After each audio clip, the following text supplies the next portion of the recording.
Hello and welcome to Miniature Adventures. I'm Big Lee, and this week I want to talk about writing scenarios and how to turn history into a workable wargame. So this week's video is a topic that has come from a subscriber question. So Jim responded to one of my videos on mapping historical battles a couple of weeks ago and asked, what are the considerations and steps to be taken in developing a scenario for a wargame? Well, thank you for that question, Jim. It's given me something to chew on and to ponder, resulting in today's talking point. So before I respond to this, I should say that I'm not claiming any level of expertise as usual in scenario writing. I've created games to replicate historical battles, but my approach may be very different from other designers. And while I think it works, I certainly don't think my way is automatically the best way. At the end I will be asking, how do you do it?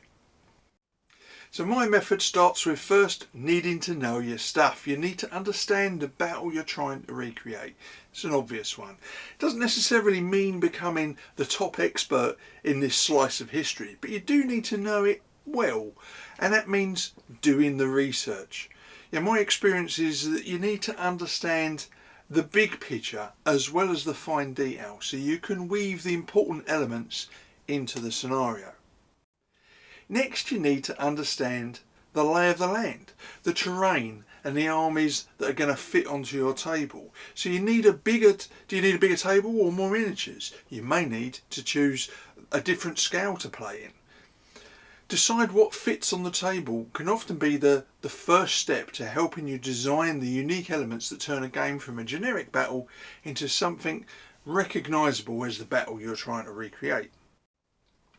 Next, and this is for me the most important, you need to find the story and find a way to tell it.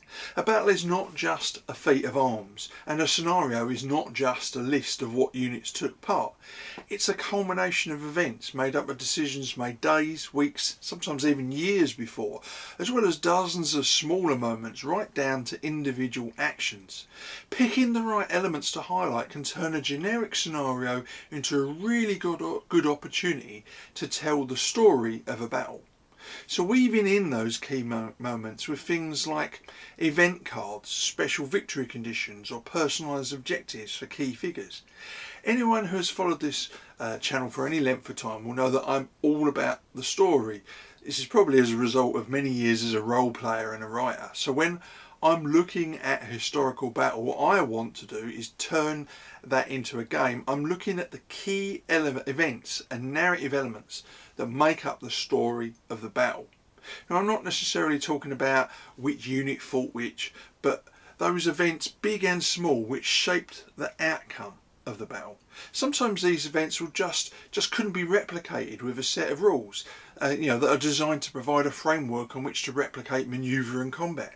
So to tell the story of the battle but still allow the outcome of a game to be determined by the players, it may be necessary to insert those narrative elements in other ways, and I'll come back to my tips for achieving this in a moment.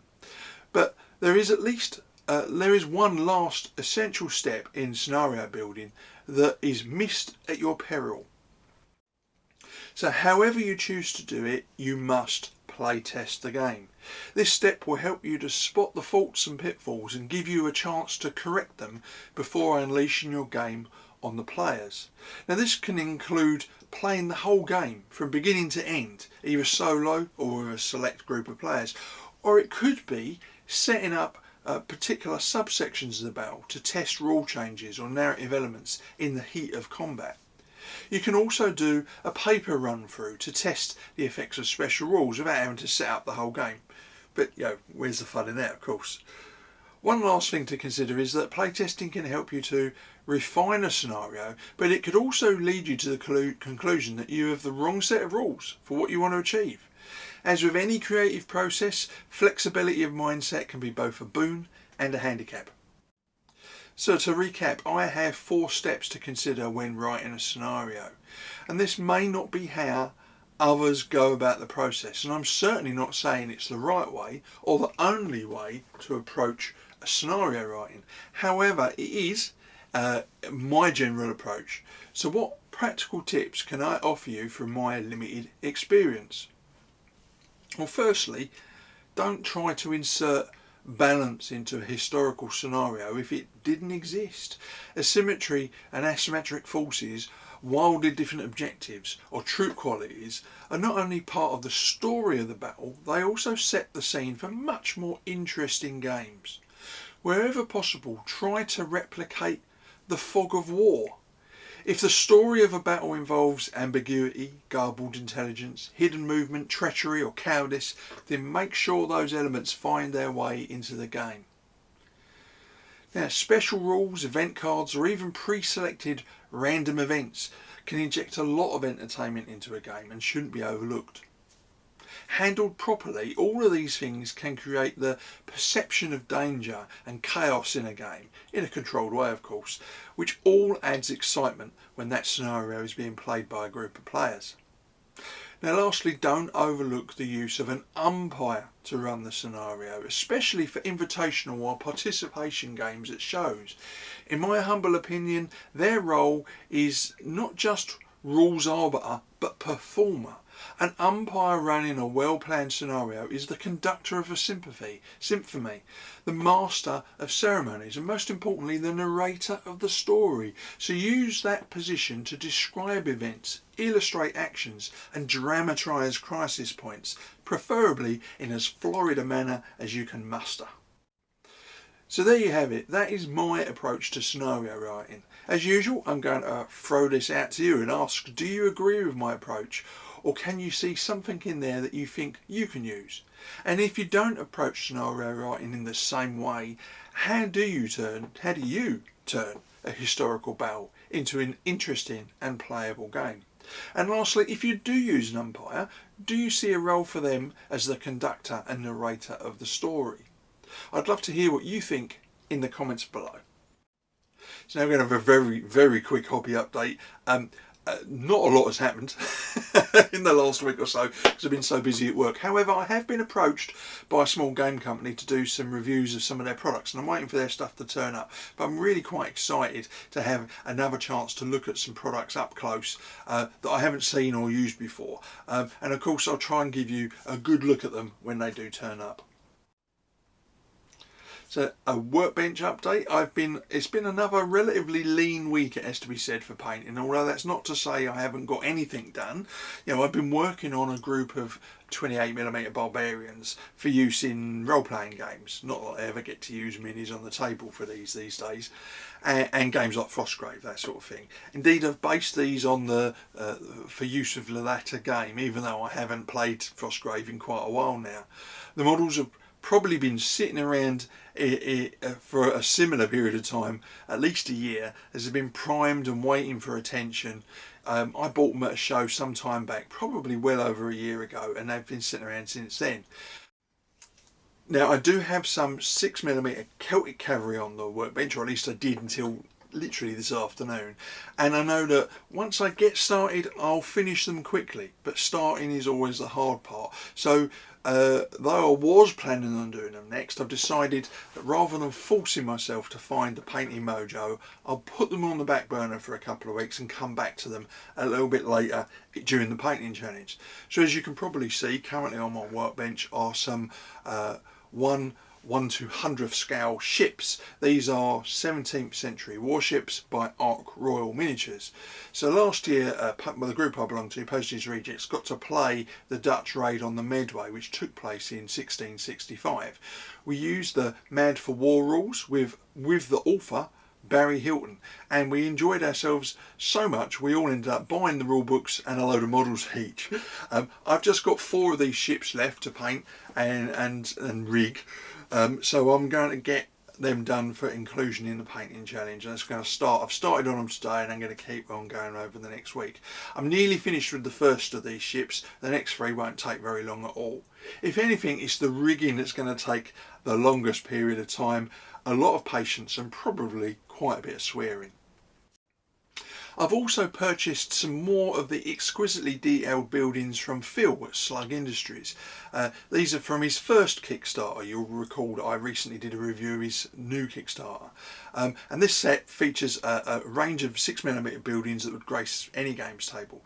They're ostensibly medieval but could cover a wide range of periods right up to rural settings in the modern day. As eager as I am to get stuck into these, I do need to do the ships first, so I'm going to have to be very, very patient. Now for something slightly different, I'm going to do a product review. All of this painting has got me thinking about a product that I think I want to recommend if you haven't already discovered it for yourself. This review, I hasten to add, is not a paid promotion and hasn't come about because of a free sample or anything like that. It's a personal recommendation based on over 20 years of use. So what is this mystery product? Well, I first reviewed Masters Brush Cleaner way back on my blog way back in 2009, I think it was. But it had already been a firm favourite on my painting desk for some time up to that point.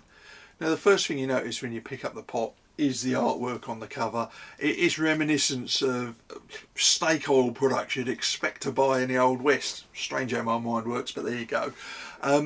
Except this stuff does exactly what it says on the tub. So once opened, you get a burst of citrus smell from the brush soap immediately evident, and the product, the soap itself, is a creamy white colour. Using it couldn't be easier, and all you need is a supply of clean water and a clean cloth, both of which I usually have close to hand. So after giving your brush a good wash in clean water, you may think your brush is completely clean, but some paint can still be held, particularly in sable and other hair brushes, especially near the ferrule. So I usually drip a little bit of clean water into the pot and then use the still wet brush to rub a lather in the soap, and then I'll draw the brush around on my hand, on the palm of my hand, to just gently massage the soap into the hairs. Don't press down too hard because you don't want to damage hairs on a brush, particularly an expensive brush. Once the head has a fair amount of lather on it, I work this in, and you very, very quickly realise how much paint was still in the hair because the lather quickly discolours. So usually I'll end up rinsing this and repeating this process maybe 2 or 3 times until the lather remains clean. I then leave the brush to dry, but for some older brushes or those that are particularly damaged, I will rub an additional small amount of the soap into the hairs and leave it on to dry, and then it just washes off when you want to use the brush again. This helps to keep and maintain the tip whilst you're storing a brush, and certainly I guarantee you it's going to extend the life of your miniature painter's most important tool, is sable brushes. So that's it for this week. As always, please join the conversation in the comments below. If you enjoyed the video, please like, subscribe and share. And if you want to keep up to date with weekly content from this channel, please tap the bell notification icon. So until next week, stay safe, keep gaming, and of course, keep rolling high.